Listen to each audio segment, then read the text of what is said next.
Welcome to Gifted Underachievers, the podcast for mid-level creatives with delusional ambitions. In this segment, Pat and James talk about bug-out bags for creatives.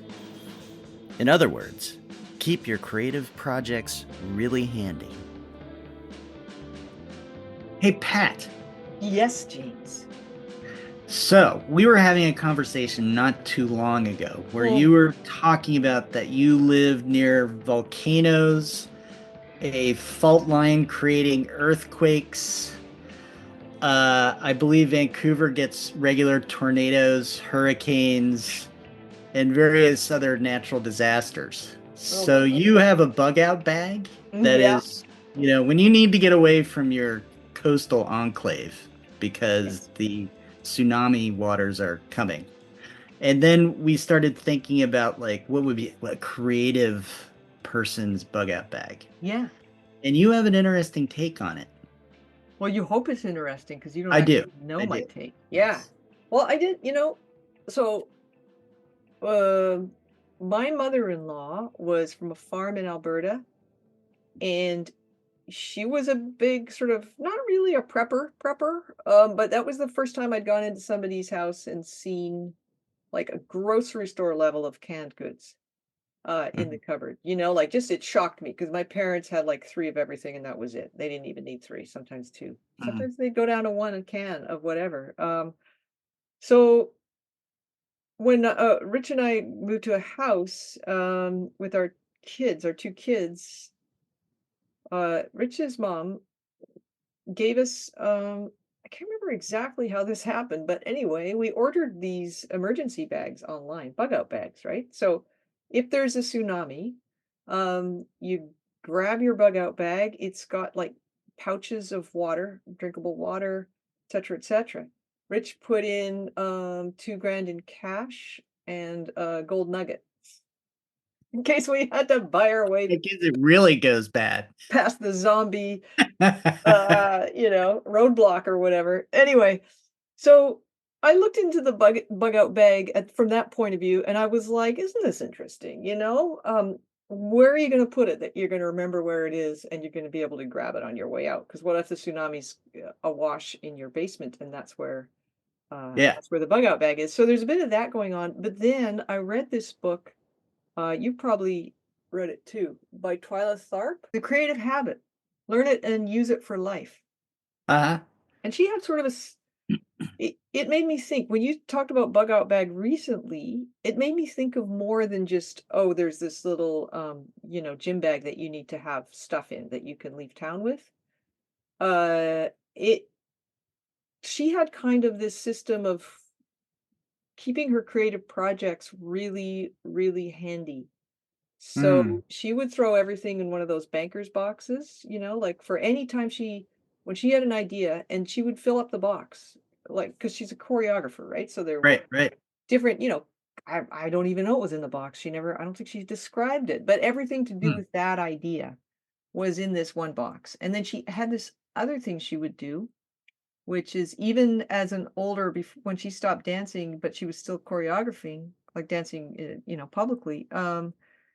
She would still get up at 5 and, go out onto the street outside her apartment and hail a cab to take her to her gym because she worked out Mm. for 2 hours every morning before Mhm. she went into the studio, and she said the sort of the important part of that act was not the workout, it was hailing the cab because that told her Right. where she was going. And so it told her body that she meant Mhm. business. And so now I think of the bug out bag as sort of a for creative people who are basically, if you're a writer, you're kind of always writing. It's hard Mhm. to not have that if it's in your operating system, it's hard to not be doing that. And so is there a way with the bug out bag? To me, it seems like it offers you some flexibility to think about, okay, well, if I had the chance to spend the day at the British Museum Library, and I could teleport there and I was allowed 1 bag, what would be in Mhm. there that would bring my project close to me in that venue where I wouldn't just be sort of swimming around in the library going, "Oh, I should work on my book," but I would actually have my shit there. Because I Yeah. use index cards, I use a notebook, stuff like that.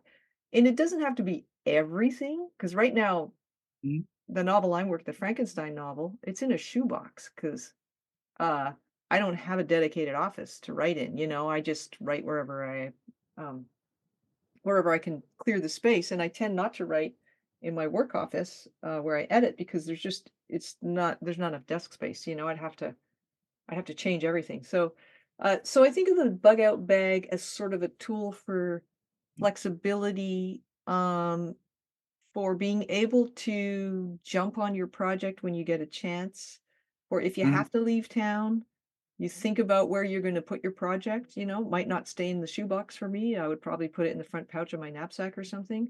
And mhm, then for the magic teleportation to the British Library, uh, or British Museum Library, I forget. But anyway, for that, to be able to have this thing that you're working on really close to your heart and mhm. uh, have the flexibility that you can survive creatively regardless of where you are or what kind of emergency you just left, assuming you have the bandwidth. Like, Yeah, so yeah. yes, a real tsunami. I'm gonna grab the other bug out bag, but I'm also gonna try and grab my creative bug out bag. Right, and probably the kids too. What kids?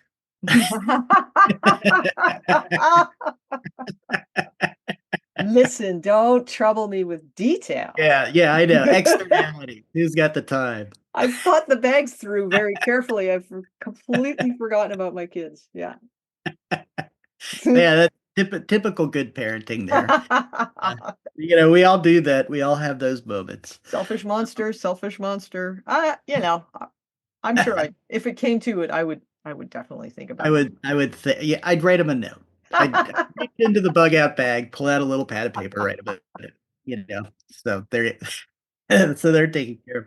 No, I think that's really cool. Like, you're gonna go somewhere, and not necessarily in an emergency, Yeah, but it could be anything. You have to go away. It's Thanksgiving or some holiday, and you're going to go have dinner with people, and bring something. yeah, You never know. I'm gonna you have never know. 3 minutes or something. But and that got me to thinking. Everybody who's creative either writes or sketches. Yeah, So obviously artists sketch, but so do designers and, those types. They're constantly generating ideas and writing little, sketches to capture them. yeah, And everybody else writes, right? So if you're an actor, you're writing out little ideas and thoughts and yeah, maybe lines and presentations. And those kinds of things. And so, yeah, I mean, I think you could there's almost a universality that every creative can pull together this simple little bug out bag yeah, and wherever they are, be able to, within a minute or two of an idea hitting or the opportunity to do some work, go to it. yeah, I remember being in New York City and I can't remember what the park was. Um, but it's near the public library and it's this beautiful, beautiful park and it's surrounded by these big, huge, gorgeous New York City buildings and you're yeah, sitting there and there's people everywhere and there's a big, huge lawn and people are just relaxing. It was like a really warm summer day, yeah, early, early, early, early summer, right? yeah. And I remember, sitting there and thinking, wow, I wish I had something to write with. And Isn't that funny? so Yeah, yeah, which doesn't often happen, but yeah, and it's not that I need my computer, I need my canvas, I need my this, I need my that. It's yeah, just how can I continue to move the ball forward? yeah, And so what do I need to put in there? And for writers it's pretty easy, pen and paper pretty yeah. much. But I think you raised a good point, though, too, that there's ideas we've started on. So I write things on note cards Hmm. and I paper clip them into the notebook Yeah, I'm writing in. And so, I don't want to forget those. I want to make sure that I have those available because that's all the good ideas and, and sort of gist yeah, and or grist rather that I need to really spark something. And yeah, so yeah, so thinking about that, I think that's pretty cool. yeah. I think it's great. And I mean, if it really were an emergency, like say COVID, right? There's when everything first shut down in my town, there was people who had more time than they'd ever had, and you know, if you were in a different town and you got stuck there, if you had your notebook with the index cards paper clipped into it, you know, there's one way of looking at it, which is like, who the actual fuck wants to work on their project when the world's falling apart? But guess what? Lots of people do, because what else are you going to do with yourself? You finally have some time, you know? Yeah. Yeah. And you need distraction. Yeah, you got to keep busy. I mean, remember, did you used to smoke? Did you ever smoke? Yeah. So you're waiting for somebody, boom, cigarette out. You're like, what would I do if I wasn't smoking, right? Yeah. Like I would have no excuse to be standing here waiting for somebody. Well, there you go. We've replaced this horrible habit. Yeah. And now you can, carry around something so you have an excuse for why you're waiting somewhere. Yeah. If nothing else. If nothing else. Yeah. All right, cool. Yeah, cool.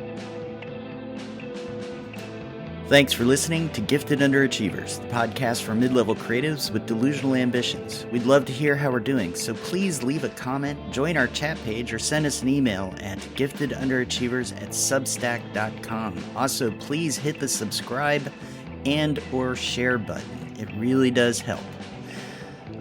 You can also find Gifted Underachievers on Spotify, iTunes, and anywhere else you like to listen to your podcasts. Thanks, and have an awesome day.